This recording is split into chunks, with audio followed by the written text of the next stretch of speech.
नमस्कार दोस्तों, जनुडान न्यूज में आपका बहुत बहुत स्वागत है और मैं हूं आपके साथ जर्नलिस्ट अरुज। और आज हमारे साथ हैं मनोज जी, जो समीक्षा लाइब्रेरी का उद्घाटन हुआ है। और मनोज जी, ये युवा हैं इतने सारे यहाँ पे, तो आपने उद्घाटन कर दिया, तो आप इनको आज इस लाइब्रेरी के थ्रू क्या संदेश देना चाह रहे हो? देखो, ऐसा है, आज महेश नगर में सुमीसा लाइब्रेरी का उद्घाटन हुआ है। और पहले तो मैं सबसे पहले जो हमारे भाई है तीनों जिन्होंने लाइब्रेरी खोली है, सुमित, गौरव और सौरभ, इन तीनों को मैं शुभकामना देना चाहता हूँ। खूब उन्नति करो, जीवन में खूब तरक्की करो। और जो मेरे युवा साथी है, जो बच्चे खड़े हैं, उनसे मैं यही कहूँगा कि आप जीवन में मेहनत करो, मन लगा के पढ़ाई करो। कभी जीवन में कमजोर मत पड़ो, कभी जीवन में निराश मत हो।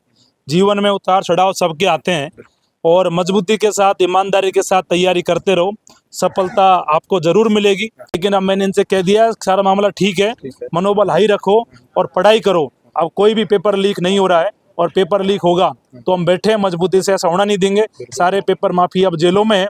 आप लोग तो मन लगा के पढ़ते रहो, और मुझे पूरा भरोसा है कि इनको सफलता मिलेगी। एक सवाल और है मेरा आपसे, कि आपको काफी युवा आजकल बहुत लाइक कर रहे हैं, आप ट्रेंडिंग में हो काफी, इनको बेरोजगारी के मुद्दों को लेकर, इनकी परीक्षाओं को लेकर आपने जैसे सब कुछ कराया है, तो अब आप इस समय कैसा महसूस कर रहे हो? जैसे आप ट्रेंडिंग वगैरह तो मैं जानता नहीं हूँ, लेकिन मैं तो इतना चर्चा में हो, देसी भाषा में हम बात करें। अच्छा, चर्चा में। देखो, ऐसा है, जहाँ भी लगता है मेरे को कि युवाओं के साथ अन्याय हो रहा है, कहीं पेपर लीक हो रहा है, कहीं भर्तियां नहीं आ रही, कहीं रिजल्ट नहीं आ रहा, और जो भी कोई समाज में अन्य कोई समस्या हो रही है, समाज में किसी भी वर्ग के साथ में कहीं कोई घटना घटित हो जाती है, या कहीं किसी की आवाज को दबाया जा रहा है, तो मनोज मीणा वहाँ जरूर पहुंचता है। मैं तो युवाओं से ये शुभकामना दे रहा हूँ कि अपनी मेहनत और लगन पे भरोसा रखो। एक दिन जो आप चाह रहे हो वो मुकाम आपको जरूर हासिल होगा।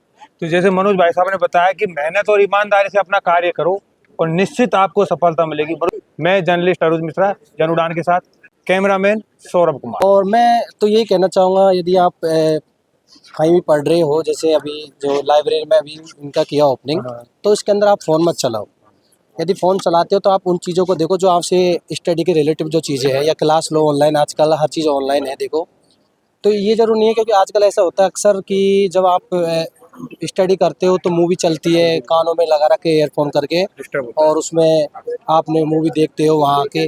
तो ये चीज़ों के लिए तो यदि आप वो करना हो, तो माँ बाप इस चीज़ के लिए पैसे थोड़ी देते हैं आपको। राजा भैया का सब युवाओं को, महिला बहनें बेटे, इनको यही संदेश है कि ये जो सोशल मीडिया है, इससे ज्यादा से ज्यादा दूरी बनाए और अपनी जो पढ़ाई और एजुकेशन से रिलेटेड जो चीजें हैं उन्हीं को फोकस रखें। जैसे मैम, जैसा कि अभी बताया इन्होंने कि सोशल मीडिया से गर्ल्स को दूर रहना चाहिए और अपनी जो पढ़ाई एजुकेशन से रिलेटेड है, ये सारी चीजें हमें देखनी चाहिए। तो उनको आप क्या संदेश देना चाहते हो कि सोशल मीडिया से किस तरह दूर रहा जाए और एजुकेशन से रिलेटेड ही चीजें देखी जाए? बिल्कुल, ये सही बात है कि हमें सोशल मीडिया से, अगर हम पढ़ाई कर रहे हैं ना, तो हमें सोशल मीडिया से बिल्कुल दूर रहना चाहिए। आप सोशल मीडिया यूज करते हो? नहीं। सर, आपको पहले तो बहुत बहुत बधाई, जो आपने इस लाइब्रेरी का उद्घाटन करा है, युवाओं के बारे में आपने इतना सब कुछ सोचा है। तो मेरा ये है कि जो और लाइब्रेरियां हैं अपनी इतनी सारी, तो इनसे आप क्या इनको स्पेशल हटके दोगे ताकि युवा आपके पास आए? मैंने इनके लिए स्पेशल ऑफर रखा है। मैं हर monthly current affair free distribution करूंगा और जरूरतमंद के लिए नोट्स फ्री करूंगा। इस जो आपने लाइब्रेरी डाली है, इसमें किस तरह की क्या सुविधाएं हैं? वाईफाई वगैरह अंदर की क्या है, थोड़ा बताएं। तो वाईफाई है, एसी लगे हैं, वाटर कूलर है, प्रॉपर डेस्क में लाइटें हैं, प्रॉपर स्टडी, सब कुछ प्रॉपर कंप्लीट है। अच्छा, सिटिंग कैपेसिटी कितनी है? 100 की है।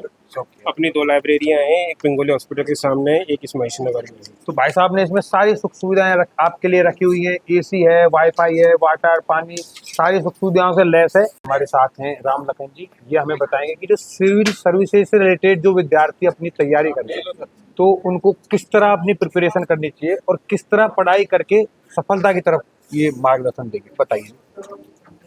नमस्कार भैया, मेरा नाम राम लखन मीणा है। मैंने 2021, 23 और 24 तीनों मेंस लिखे हैं। मेरा 21 और 23 में इंटरव्यू कॉल नहीं हुआ था कुछ मार्क्स से।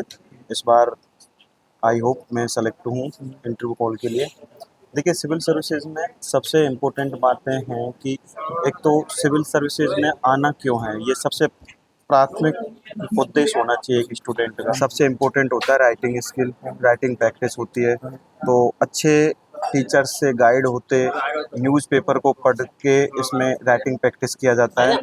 और एक सिविल सर्वेंट जो स्टूडेंट होता है उसके लिए सबसे इम्पोर्टेंट एक और इसमें जो भूमिका होती है वो है कंटिन्यूटी, प्रेजेंट, पॉजिटिव माइंडसेट, सकारात्मक एनवायरनमेंट, ये सभी इसके इम्पोर्टेंट फैक्ट होते हैं जो एक सिविल सर्वेंट स्टूडेंट जो अपने लाइफ में करता है और वो सक्सेस की तरफ जाता है। फिर एक सवाल और है कि आजकल ऑनलाइन स्टडी का प्रभाव बहुत बढ़ा हुआ है, तो जैसे आप सजेस्ट करोगे ऑनलाइन स्टडी करके मतलब विद्यार्थियों को ज़्यादा सफलता मिल सकती है या फिर ऑफलाइन स्टडी करके?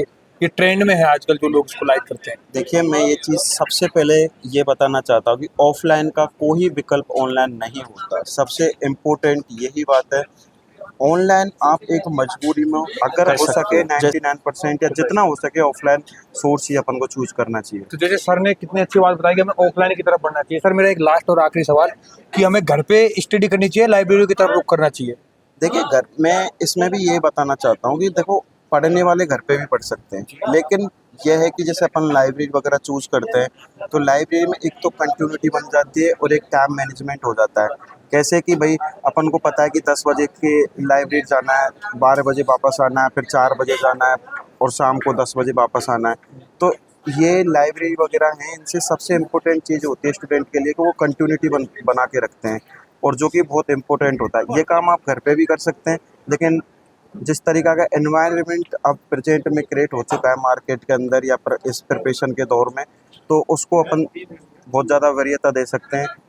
हो सकता है कि आप घर पे भी कर सकते हो, लेकिन लाइब्रेरी एक बेस्ट विकल्प हो सकता है प्रिपरेशन का। तो सर ने जैसे मैंने अभी बात करी और युवाओं के लिए सर का संदेश है, सर ने अभी 3 एग्जाम क्रैक कर दिए जो गवर्नमेंट हैं।